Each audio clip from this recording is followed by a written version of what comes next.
nagre-relax na si Bato de la Rosa. Eh siguro ho po, sasabog na ang ulo sa sobrang stress ho, mga kababayan. Oh, biruin mo, andyan yung ICC at marami pang ibang kailangan kailangan tanggali sa ulo ni Bato de la Rosa, mga bossing. Stress na ho yung tao. Kaya ang ginawa na din, bukod po dyan, ayan, nagpahimas na po ng ulo. Oh, bolang kristal. Oh, di ba? Oh, sige, isa pa mabilisan dito. Oh. Tayo mga leg, tapos picturean lang kita.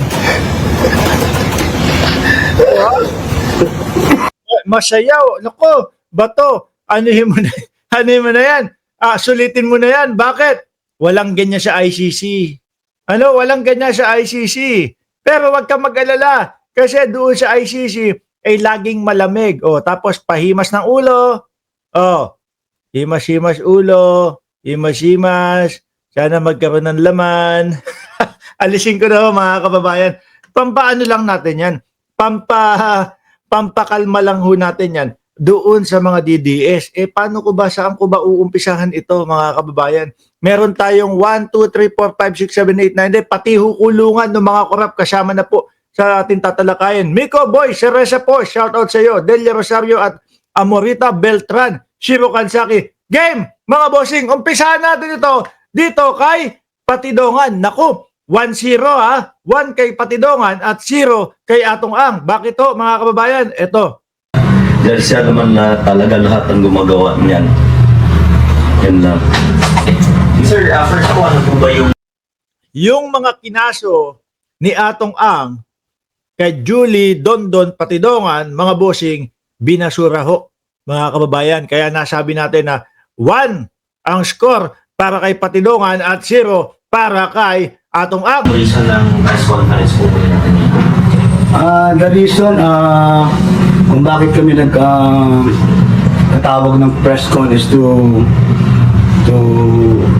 announce to the public that we received a resolution from the prosecutor's office of Correct, Shiro Kansaki, nabasura yung kaso laban sa whistleblower na si Julie Dondon Patidongan ng missing sa Bungeros. Si Atong Ang ang nagkaso sa kanya, nabasura. Mandaluyong last October 13 na ibinabasura yung kaso na isinimpa ni Mr. Charlie Atong Ang against our client Julie Dondon Patidongan alias Totoy and Mr. Alan Banteles or alias Brown na kanilang isinampa noong July 3 of 2025.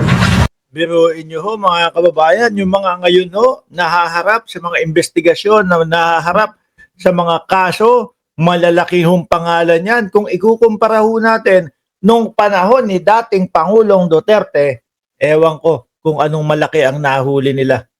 Wala akong ganyan. Ewan ko kung anong malaking pangalan yung naimbestigahan nila. Biruin mo, dito ho sa gobyerno ni Pangulong Bongbong Marcos, unahin mo na nga lang bilyar O ilang senador ang nakaupo na bilyar? 2.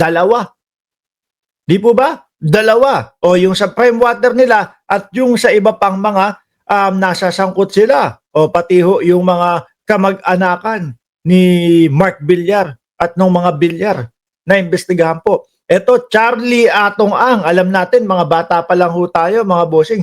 Talagang mahirap na tong mga gibain. Imposible na ho itong mailagay sa mga ganyang sitwasyon. Pero, sa panahon ho ni Bongbong Marcos, ito mga bossing, yan yung malalaki. Yung kay Duterte, malaki, ano malaki? Ipis siguro ang nahuli na malaki. Miski nga ho doon sa laban kontra droga ng dating Pangulong Duterte, anak ng toko, papiso-piso lang yung nahuli. O di ba? Maliliit lang yung mga nahuhuli doon sa panahon ni dating Pangulong Duterte. Kay Pangulong Bongbong Marcos, bilyon-bilyon yung mga nahuhuli ho. Di ba? So the case were all dismissed. 5 cases. Lahat ibinasura.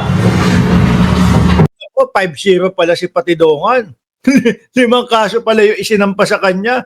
Lahat basura. Oh. Walang lumusot kahit isa. Sir, grounds for the Kasi yung mga kababayan, kung kayo magkakaso, ano po, kung nagpaplano kayo na may kaaway ako, kakasuhan ko ng ganito, ganyan, no? Hindi naman po agad-agad tinatanggap yan eh. Hindi naman po agad-agad iniaakyat sa korte yan hanggat wala namang nakikita na cause, na probable cause, mga bossing, hindi aakyat yan. So siguro, ito po, doon sa kaso na ikinaso ni Charlie Atong Ang, dito po kay Patidongan, hindi nakitaan ng probable cause para iakyat pa doon sa korte. Kaya dito pa lang, basura na natin yan. Mas mukhang ito ang nagsasabi ng katotohanan. Ganyan ho yan, mga bossing eh. Di ba? Naalala nyo yung kay dating Pangulong Duterte, ay sorry!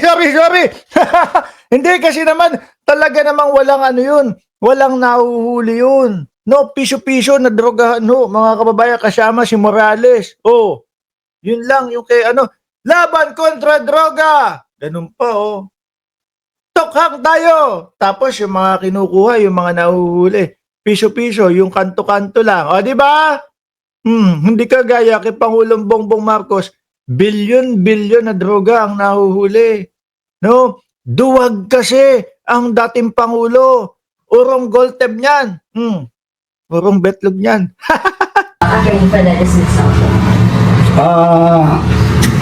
Sa discussion ng piskalya, dun sa robbery with violence or intimidation of persons, grave threats and grave coercion, sinasabi ng piskalya na base sa ebidensya na isinibuti nila na it was Mr. Charlie Atong Ang who is calling or tumatawag sa kliyente ko na si Alias Brown for several times. And napaka-illogical na kung sino yung kinikikilan ay siya yung tumatawag sa nangingikil. Tama nga naman. Oo. Siyempre, ang kadalasan ho doon, ay yung nangingikil, ang makulit. Tumawag. No? Kukulitin. Kailan ka ba magbibigay? Ganito, ganyan. Baliktad nga naman daw ho. So, napatunayan na parang hindi ito angkop sa ordinary circumstances ng isang tao. Sir, ano yung parang pinakalalingan? Siyempre may iba pong mga complaints ko yung pinasa. May sa robbery, sir, ano yung pinaka siguro anchor point ng prosecutor? Sinasabi lang doon na yun nga, na napaka-imposible na kung sino yung nag-extort ay siya kayo tumatawag. Yun yung pinakabasihan nila